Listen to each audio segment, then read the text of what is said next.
잘못 손대 지더래요. 지나면 마망 턴들이 미 지하 똑선 게 봐.ยังซีกีฬาว่าปวดใจยังมีเสียงตีเลยอันนี้น่าจะได้ส่วนทางการมาเดินเรื่องกับมาดีเลยไอ้เซนเซนเนี่ยต้องเดี๋ยวค่อยเกี่ยวกับที่ต้องแบบนี้เลยโอ้น่าเนี่ยดูไม่เลยก็ได้ไม่เลย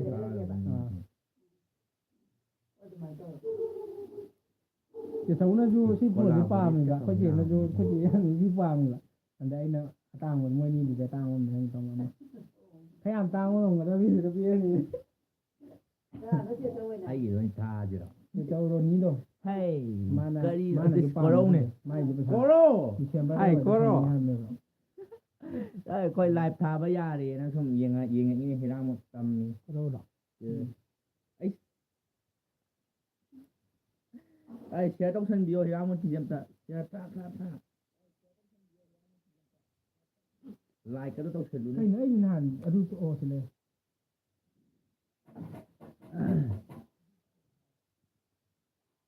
Kaya na ko kanina tawris na ganyan mic to see mo sound พูดไอ้พูดยากนะเนี่ย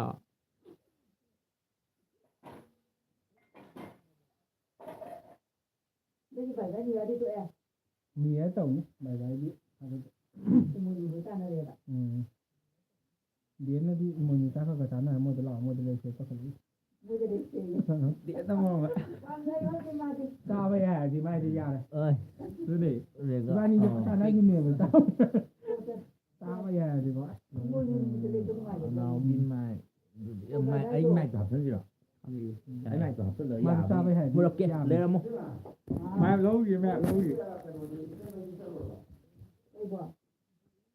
ถ้าตีไอ้โดเดี๋ยวต้องเบียร์อ่ะค่อยได้ยินครับตับปะเนี่ยไอ้โดนี่ไอ้ขั้นนี้มันได้ยังไอ้โดเนี่ยไม่ได้โดอย่างก็ถ้าคนถ้าแบบนี้อ่ะรู้ว่าที่ปวดสิแล้วพาไปยังแล้วดูมากันเดี๋ยวต้องมีให้ก็ดีโตมาเป็นแบบน้ำเคยตรงนั้นไหมน้องดูมากันแล้วก็เอาให้ดึงโจ้บนหินจะนั่งยังไงเมื่ออะไรเราไม่ได้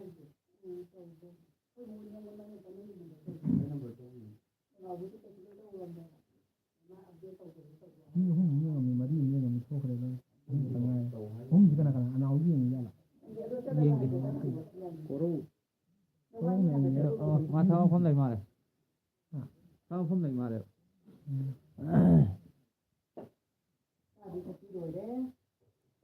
ฮัลโหลบายฮัลโหล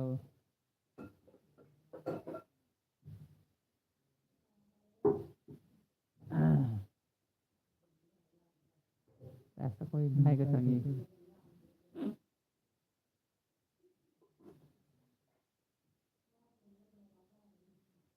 ห้ามเคยตรงนั้นไม่เอา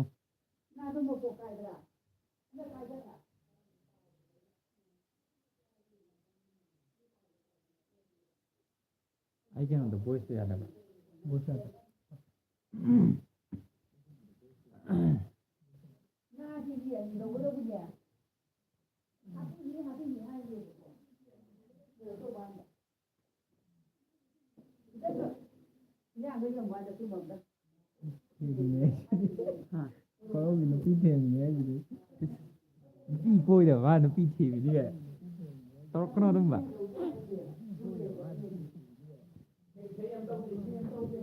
แกเนาะจริงนะโกยนะปันสาบะก็ยังไม่จะยันดันกล้าหนูให้หนูจริงเลย không gì nó bóc gì ra giờ cái này mà liền à thì chị học rất là ông ta thì làm này xây thật rồi cái này xây thật là cái gì vậy xây được xong rồi sinh tim rô ya đến nào nâng gì ya đến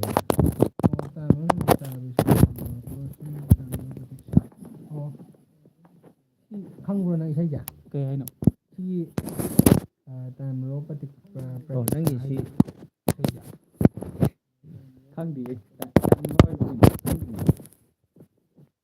ꯀꯣꯔꯧ ꯈꯪꯉꯝꯒꯅꯤ ꯀꯣꯔꯧ ꯈꯪꯉꯝꯒꯅꯤ ꯌꯥꯗꯦ ꯚꯥꯏ ꯚꯥꯏꯒꯤ microphone ꯊꯤꯟꯖꯤꯟ ꯌꯥꯗꯦ bro ꯁꯤꯡ team bro ꯑꯩ ꯀꯩ ꯍꯥꯏꯅꯣ ꯈꯪꯗ꯭ꯔꯦꯅꯦ ꯏꯁꯩ ꯃꯃꯤꯡꯅꯦꯕ ꯁꯤꯁꯦ ꯀꯩꯅꯣ ꯑꯣꯡꯂꯤ ꯃꯅꯤꯄꯨꯔꯤ ꯍꯤꯅꯣ ꯑꯣꯡꯂꯤ ꯃꯅꯤꯄꯨꯔꯤ ꯑꯦꯔꯥ ꯅꯪꯁꯨ ꯏꯪꯂꯤꯁꯁꯨ ꯏꯪꯂꯤꯁꯁꯨ ꯈꯪꯉꯤꯗ ꯑꯣ ꯍꯤꯟꯗꯤꯗꯤ ꯍꯤꯟꯗꯤꯁꯦ ꯑꯩ ꯈꯪꯗꯕ ꯋꯥꯅꯤ ꯑꯣ ꯍꯨꯔꯛꯀꯦ ꯇꯧꯏ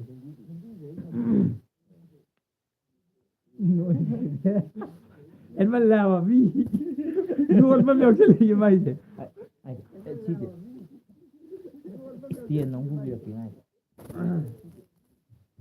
ꯅꯪ ꯁꯤ ꯀꯩꯅꯣ ꯍꯥꯞꯄ ꯌꯥꯗ꯭ꯔꯕ ꯌꯥꯗꯦ ꯃꯥꯏꯗꯣ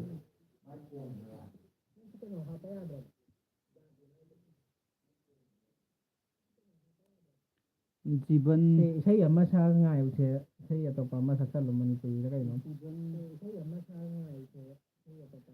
ꯑꯩꯅ ꯃꯔꯣꯝ ꯍꯩꯇꯕꯅꯦ ꯃꯌꯥꯝ ꯁꯨꯝ ꯅꯨꯡꯉꯥꯏꯕꯩꯅꯤꯀꯣ ꯑꯩꯁꯦ ꯀꯩ ꯏꯁꯩ ꯁꯛꯇꯣꯏ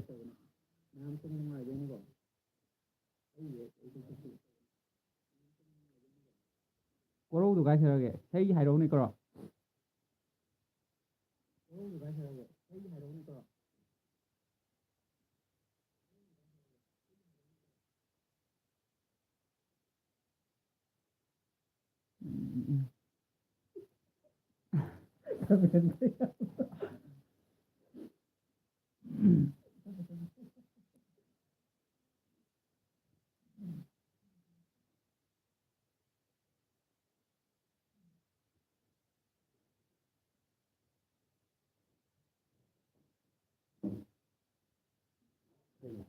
ꯁꯦꯠꯑꯞ ꯁꯤ ꯂꯧꯊꯣꯛꯈ꯭ꯔꯁꯨ ꯌꯥꯔꯦ ꯑꯗꯨꯗꯤ ꯁꯦꯠꯑꯞ ꯇꯧꯔꯛꯄꯗ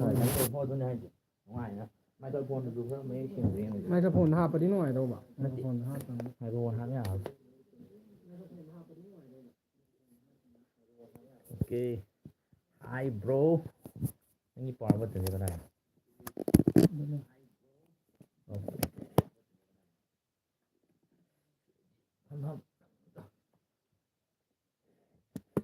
ꯃꯈꯣꯟꯗꯣ ꯈꯔ ꯁꯦꯡꯕꯤꯌꯨ ꯇꯥꯕ꯭ꯔꯣ ꯁꯦꯡꯉꯕꯣ ꯍꯥꯏ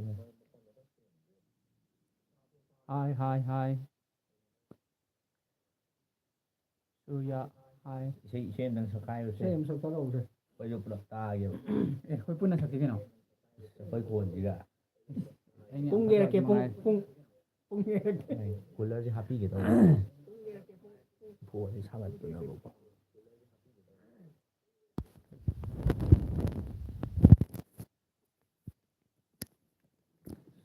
ꯍꯦꯡꯕ ꯀꯣꯀꯥ ꯇꯧꯔꯤꯅꯤ ꯀꯨꯂꯔ ꯍꯥꯞꯄꯒ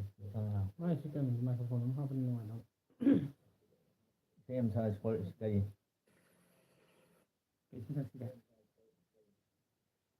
ꯄꯁꯥꯇꯤ ꯑꯩꯒꯤꯗꯤ ꯑꯩꯁꯦ ꯀꯩꯁꯤ ꯁꯛꯁꯦ ꯍꯥꯏꯅꯣ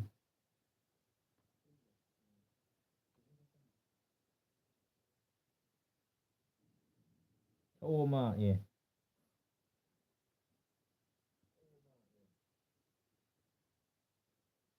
ꯑꯩꯅ ꯁꯛꯈꯤꯕ ꯏꯁꯩ ꯑꯃ ꯁꯛꯂꯛꯑꯒꯦꯁꯦ ꯀꯩꯅꯣ ꯑꯩꯈꯣꯏ ꯆꯥꯏꯅꯤꯁ ꯆꯥꯏꯅꯤꯁ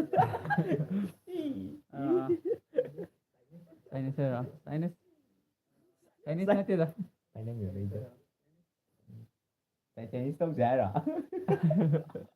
ꯑꯗꯨ ꯆꯥꯏꯅꯤꯁ ꯂ ꯁꯤꯅꯦꯃꯥ ꯍꯪꯉꯛꯏꯁꯦ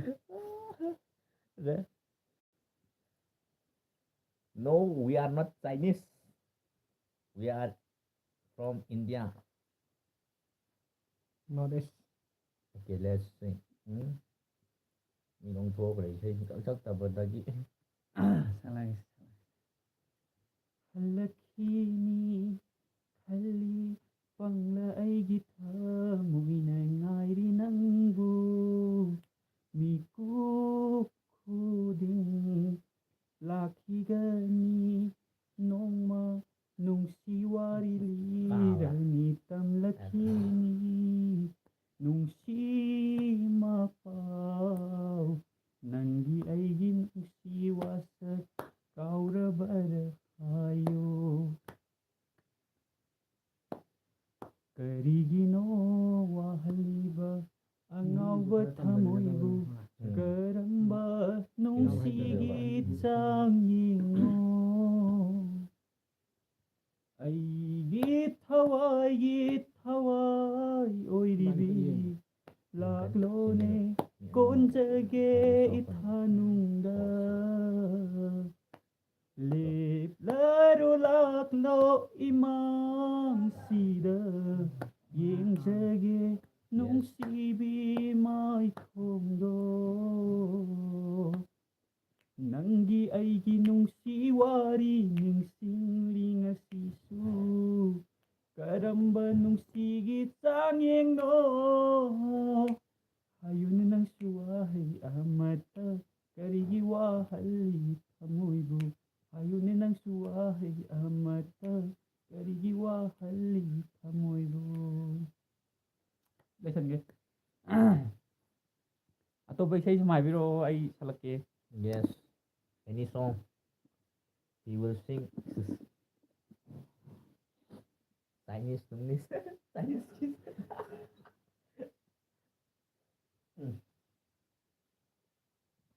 ꯂꯣꯛꯇꯥꯛ ꯑꯝꯇꯪ ꯀꯥꯞꯊꯔꯨꯁꯦ ꯍꯥꯏꯕ꯭ꯔꯥ ꯍꯣꯝ ꯁ꯭ꯇꯦ ꯇꯧꯔꯒ Nang survivor kya lagenge? 66 ꯇꯧꯕ꯭ꯔꯥ Yes, 66 adum leina. Hajina kaya adagino. ꯀꯩꯅꯣꯗꯩꯅꯤ Yes. 60 ꯗꯅꯤ ꯀꯩꯅꯣ ꯍꯥꯏꯒꯠꯂꯛꯏꯗꯣ 50 lage. Hajina nang kaya adagino. Okay, okay.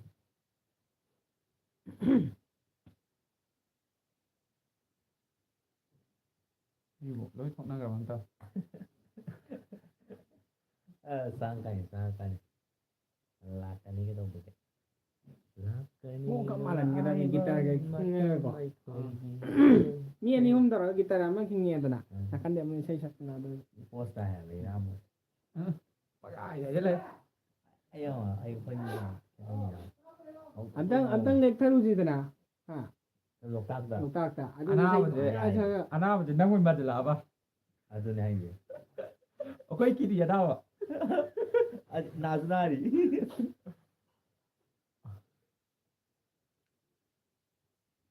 ꯁꯨꯗꯥꯟꯗꯒꯤ ꯏꯁꯩ ꯑꯃ ꯁꯛꯁꯤꯁꯦ Yes, oh. ꯀꯩ ꯏꯁꯩ ꯁꯛꯁꯤꯒꯦ ꯊꯦꯡꯅꯔꯔꯦ ꯎꯅꯔꯔꯦ ꯅꯪ ꯑꯩ ꯃꯄꯣꯛꯇ ꯆꯤꯡꯁꯤꯟꯕꯤꯔꯦ ꯊꯨꯡꯅꯍꯜꯂꯦ ꯅꯨꯡꯁꯤꯅꯧ ꯍꯥꯏꯅ ꯊꯃꯣꯏꯅ ꯈꯟꯖꯩ ꯅꯪꯁꯦ ꯑꯩꯒꯤ ꯍꯤꯡꯂꯝꯕꯅꯤ ꯑꯗꯨꯒꯨꯝꯕ ꯑꯅꯧꯕ ꯈꯔ ꯏꯁꯩꯗꯣ ꯍꯥꯏꯗꯤ ꯇꯥꯕ ꯅꯨꯡꯉꯥꯏꯕꯗꯣ ꯑꯗꯨꯒꯨꯝꯕ ꯈꯔ ꯁꯛꯑꯣ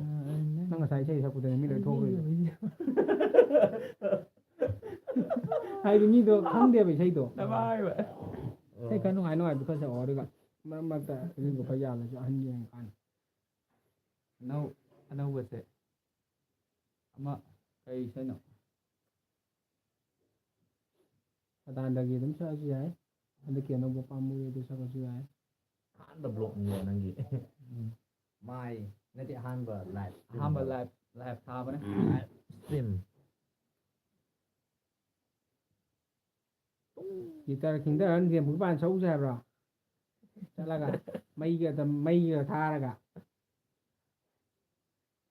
ꯇꯨꯝꯕ ꯆꯥꯕ ꯈꯪꯗꯅ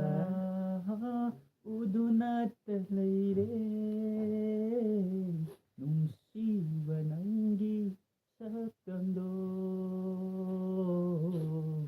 ꯅꯨꯡꯁꯤꯕ ꯅꯪꯒꯤ ꯁꯛꯇꯝꯗꯣ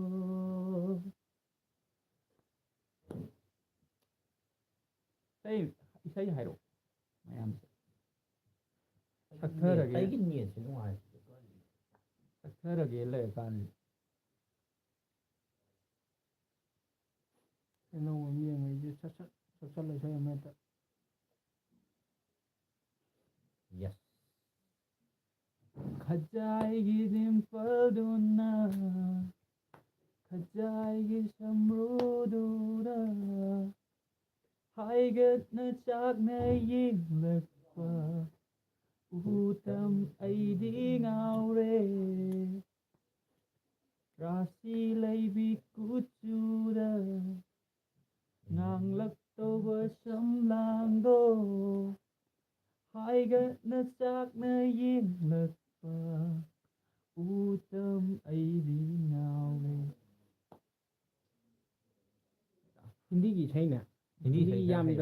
ꯏꯁꯩ ꯈꯔꯗꯤ ꯇꯝꯁꯤꯜꯂꯣ ꯍꯤꯟꯗꯤ ꯏꯁꯩ ꯈꯔ ꯐꯖꯜꯂꯣ ꯍꯤꯟꯗꯤ ꯏꯁꯩ ꯍꯩꯇꯦ ꯑꯩꯈꯣꯏ ꯊꯥꯏꯅꯒꯤ ꯀꯩ ꯍꯥꯏꯕꯅꯣ ꯀꯩ ꯏꯁꯩꯅꯣ ꯖꯤꯅꯥ ꯇꯧꯕꯗꯣ ꯖꯤꯅꯥ ꯑꯗꯨ ꯑꯣꯏꯔꯁꯨ ꯑꯗꯨꯝ ꯁꯛꯄ ꯇꯝꯁꯤꯜꯂꯣ ꯈꯔ ꯍꯥꯏꯗꯤ ꯍꯤꯟꯗꯤ ꯏꯁꯩꯗꯣ ꯍꯟꯗꯛ ꯏꯁꯩ ꯑꯔꯖꯤꯠꯀꯤ ꯏꯁꯩꯁꯦ ꯁꯤꯁꯦ ꯑꯃꯅꯤ ꯈꯔ ꯍꯥꯏꯗꯤ ꯐꯨꯜ ꯐꯥꯗ꯭ꯔꯒꯁꯨ ꯃꯆꯤꯠ ꯃꯆꯤꯠ ꯌꯥꯝ ꯐꯖꯕ ꯚꯥꯏꯔꯦꯜ ꯆꯠꯄꯒꯨꯝꯕꯗꯣ ꯑꯗꯨꯒꯨꯝꯕꯗꯣ ꯈꯤꯇꯪ ꯁꯛꯎ ꯈꯤꯇꯪ ꯇꯝꯃꯨ ꯅꯪ ꯁꯨꯝ ꯏꯁꯩ ꯇꯥꯕ ꯏꯁꯩ ꯑꯣꯏꯅ ꯇꯥꯎ ꯇꯦꯔꯒꯟ ꯇꯧꯕꯗꯣ ꯇꯦꯔꯒꯟ ꯅꯒꯂꯒꯗꯥꯅꯤ ꯃꯦꯔꯥ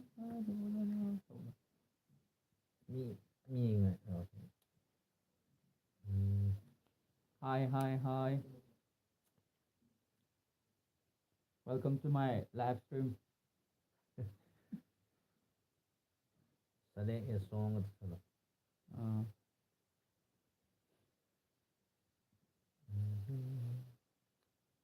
Hello, Oma. Hindi ne. Hindi ki haite. Hindi ki haite. Amda laite. English ki di. English di po ya song. He will sing a melody song. Melodious song. Okay. Just like and subscribe to my My channel.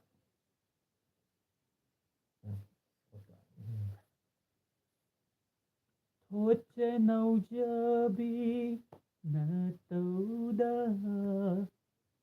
hajaru diashum sirol hiramgani Thoche naujabi na tauda hajaru diashum sirol hiramgani Why the sakwa ꯑꯩꯁꯦ ꯉꯁꯥꯏ ꯆꯠꯂꯨꯔꯦꯅꯦ ꯍꯣꯁꯄꯤꯇꯥꯜꯗꯒꯤ ꯋꯥꯔꯦ ꯍꯛꯆꯥꯡꯁꯦ ꯑꯗꯨꯏꯁꯨ ꯃꯌꯥꯝ ꯑꯍꯥꯟꯕꯅꯦ life ꯁ꯭ꯇ꯭ꯔꯤꯝꯅꯦ ꯃꯌꯥꯝ like ꯇꯧꯕꯤꯔꯝꯃꯣ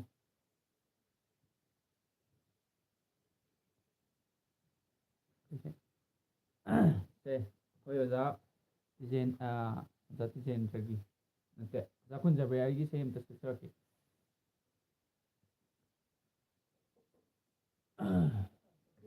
ꯅꯪꯅ ꯁꯥꯒꯩ ꯑꯃꯒꯤ ꯃꯧꯅꯤ ꯑꯩꯅ ꯅꯪꯒꯤ ꯀꯥꯏꯅ ꯈꯣꯡꯂꯣꯏꯅꯤ ꯅꯪꯅ ꯁꯥꯒꯩ ꯑꯃꯒꯤ ꯃꯧꯅꯤ ꯑꯩꯅ ꯅꯪꯒꯤ ꯀꯥꯏꯅ ꯈꯣꯡꯂꯣꯏꯅꯤ ꯎꯅ ꯇꯥꯝꯅꯔ ꯄꯨꯟꯁꯤꯅꯤ ꯁꯛꯈꯪꯅꯗꯕ ꯂꯝꯂꯥꯟꯕ ꯑꯃꯒꯨꯝ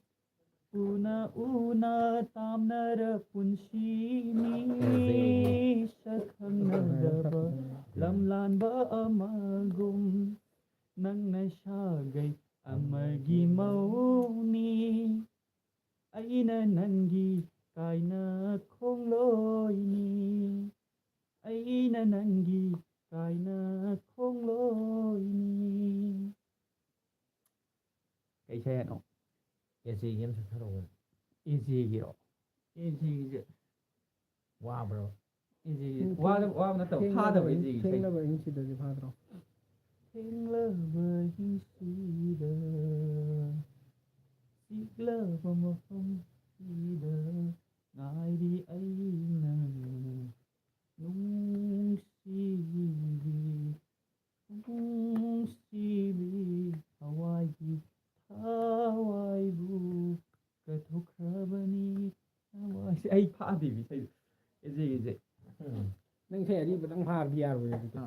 ꯏꯁꯩ ꯑꯔꯤꯕ ꯈꯛꯇꯪ ꯁꯛꯄꯩꯗꯤ ꯌꯥꯔꯣꯏꯕ ꯑꯅꯧꯕꯁꯨ ꯈꯔ ꯐꯥꯖꯜꯂꯣ ꯑꯅꯧꯕ ꯏꯁꯩ ꯌꯥꯝ ꯑꯦꯖꯦꯒꯤ ꯀꯩꯀꯩ ꯂꯩꯒꯦ ꯏꯁꯩꯗꯣ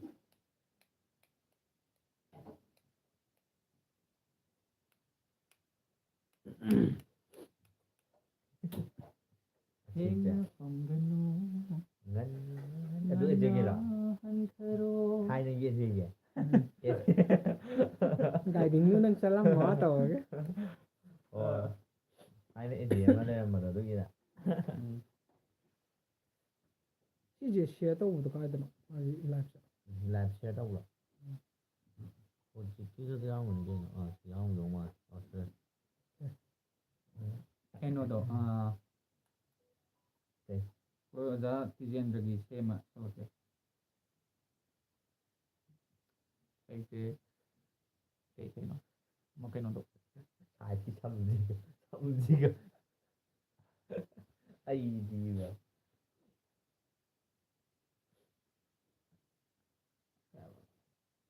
ꯏꯁꯩꯅ ꯀꯧꯊꯣꯛꯈ꯭ꯔꯦꯅꯦ ꯁꯦ ꯁꯂꯥꯟꯗꯒꯤ ꯈꯨꯖꯤ ꯁꯦꯠꯇꯕ ꯁꯥꯕꯗꯣ ꯈꯨꯖꯤꯁꯦꯗ꯭ꯔꯥ ꯈꯨꯖꯤꯁꯦ ꯇꯝꯂꯕꯅꯤ ꯐꯨꯜꯗ ꯑꯗꯨꯝ ꯁꯛꯑꯣ ꯌꯥꯏ. ꯅꯉꯣꯟꯗ ꯅꯨꯡꯁꯤ ꯈꯨꯗꯣꯜ ꯑꯣꯏꯅ ꯍꯥꯏꯗꯣꯛꯂꯨꯅꯨ ꯀꯅꯥꯗ ꯇꯝꯊꯣꯛꯂꯨꯅꯨ ꯋꯥꯔꯤꯁꯦꯀꯅꯥ ꯈꯪꯍꯟꯗ ꯆꯦꯛꯁꯤꯟꯅ ꯊꯝꯕꯤꯁꯤ ꯊꯃꯣꯏꯗ ꯂꯨꯞꯅ ꯈꯨꯖꯤꯁꯦ ꯇꯝꯂꯕꯅꯤ ꯅꯉꯣꯟꯗ ꯅꯨꯡꯁꯤ ꯈꯨꯗꯣꯜ ꯑꯣꯏꯅ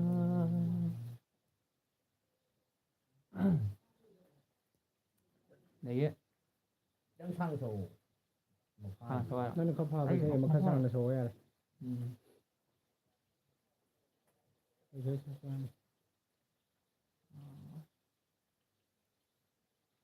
ꯐꯥꯕꯁꯦ ꯍꯜꯂꯛꯀꯤꯅꯤ ꯐꯥꯏ ꯑꯗꯒꯤ ꯑꯗꯨꯗꯤ ꯁꯧꯕ ꯌꯥꯔꯦ ꯀꯩꯅꯣ ꯑꯃ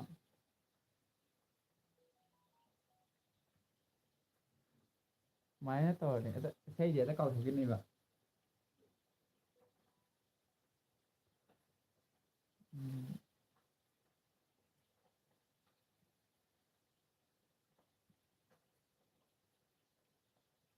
ꯀꯩ ꯏꯁꯩꯅꯣ ꯑꯩ ꯐꯥꯕꯁꯤ ꯌꯨꯝꯗ ꯀꯥꯎꯈ꯭ꯔꯕ ꯏꯕꯨꯡꯉꯣ ꯑꯩꯈꯣꯏꯗꯤ ꯈꯔ ꯐꯔꯤ ꯆꯍꯤ ꯆꯦꯔꯥꯁꯤꯡꯁꯤ ꯀꯥꯏꯗꯣ ꯂꯥꯛꯇꯥꯔꯤꯅꯣ ꯀꯥꯏꯗꯣ ꯇꯉꯥꯏ ꯐꯖꯅ ꯑꯗꯨꯗꯤ ꯑꯩꯈꯣꯏꯗꯤ ꯌꯥꯝ ꯊꯤ ꯌꯥꯔꯤꯖꯥꯠꯅꯤ ꯑꯁ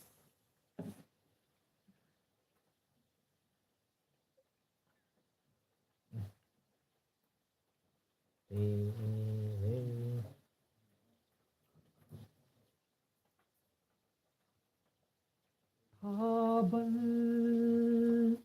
ꯃꯦꯃꯣꯔꯤ ꯑꯣꯏꯅꯕ ꯑꯣꯏꯅ ꯁꯛꯑꯣ ꯌꯦꯡ ꯌꯥꯗꯦꯕ ꯅꯤꯡꯉꯝꯗꯅ ꯀꯞꯈꯤꯕ ꯏꯆꯤ ꯃꯤꯔꯥꯛꯄꯨ ꯇꯥꯗ꯭ꯔꯕ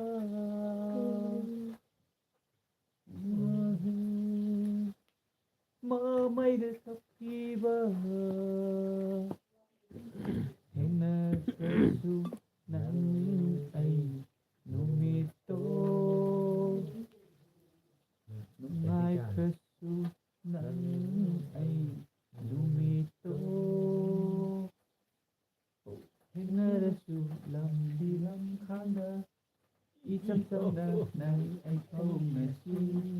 거울로 사모 가이다노 콩랑게 이저와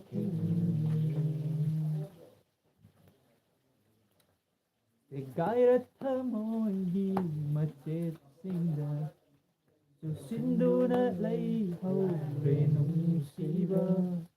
Wakat pasungam leroy simbasin Karigi pochen biramina kuna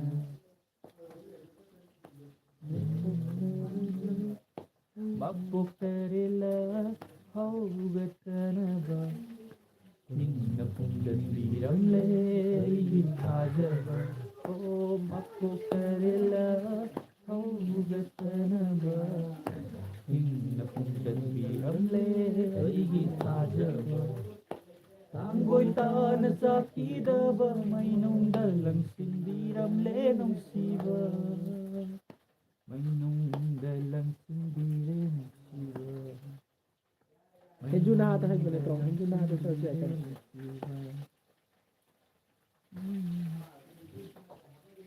Ikaira tamoy di magsisinda Susindo na lay haure nung siba Wakapasungan laro simbasi Karigi po simbirang inakuna Siyaktam duna aygu ho aibu ngauhalli mityengduna nanakta singsilli saktamduna aibu ho aibu ngauhalli mityengduna nanakta singsilli minokduna thamoibu ngauhalli karamba nujagi mayaino singsilage nangi nungsi isel halaroi isel se mafam kaidasu saktamduna aibu ho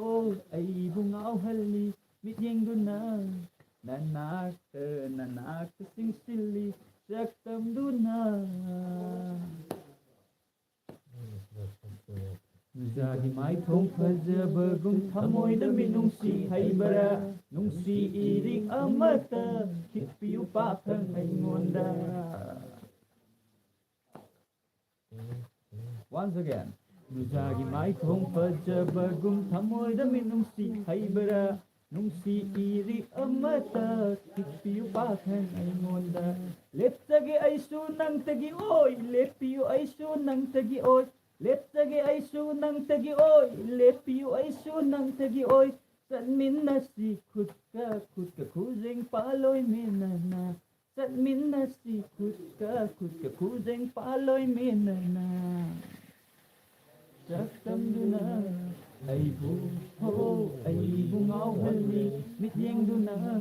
nanakta singsilli saktamduna aibu ho aibu ngauhalli mityengduna nanakta singsilli saktamduna. Làm cái thế chalo ghê. Enjuna hai kamu no. Ras gitu. Enjuna ha gen daki sai to. Oh, hange asadu hai. Padi bây giờ này hay kia gì? Ya nó chưa wow đấy cái gì đó.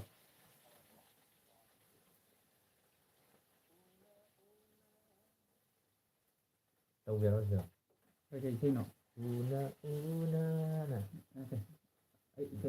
Enjuna ha to ro. Enjuna ha to. Ana no dagi enjuna adam de salo. Sing halle si je bhaja gina salo. Ana. No dagi enjuna ha to. Ke ha to tang tha to to juga. Ya rồi. Ei ko pira cha to.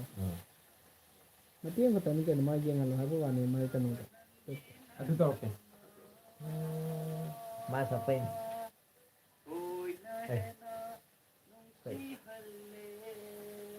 Xin thưa rồi, xin thưa rồi. Nam. Đây dễ cái nó ghi vào ra cái nó ghi PVN rồi. Oh nangi adugam baminop tudani aina tunda namang liba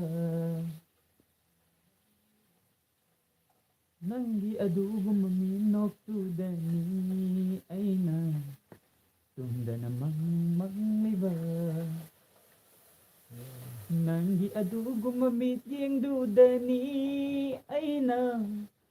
Puthapam khandaleliba ho wangangda banangi natawna hoy na hena nung si halle wangangda banangi natawna hoy na hena nung si halle lo na yeng lakpa Huran midyeng duna Hoy na hena nung si halle O nanggi adugong maminok tudani ay na Tunda namang mangliba Nanggi adugong mamidyeng dudani ay na Watapang kang daliliba Wangangda bananggi natawna Hoy na hena nung si halle Wangangda bananggi natawna ꯊꯣꯏꯅ ꯍꯦꯟꯅ ꯅꯨꯡꯁꯤꯍꯜꯂꯦ ꯂꯣꯟꯅ ꯌꯦꯡꯂꯛꯄ ꯍꯨꯔꯥꯟ ꯃꯤꯠꯌꯦꯡꯗꯨꯅ ꯊꯣꯏꯅ ꯍꯦꯟꯅ ꯇꯥꯛꯍꯜꯂꯦ ꯅꯪꯒꯤ ꯑꯗꯨꯒꯨꯝꯕ ꯃꯤꯅꯣꯛꯇꯨꯗꯅꯤ ꯑꯩꯅ ꯇꯨꯝꯗꯅ ꯃꯪꯂꯤꯕ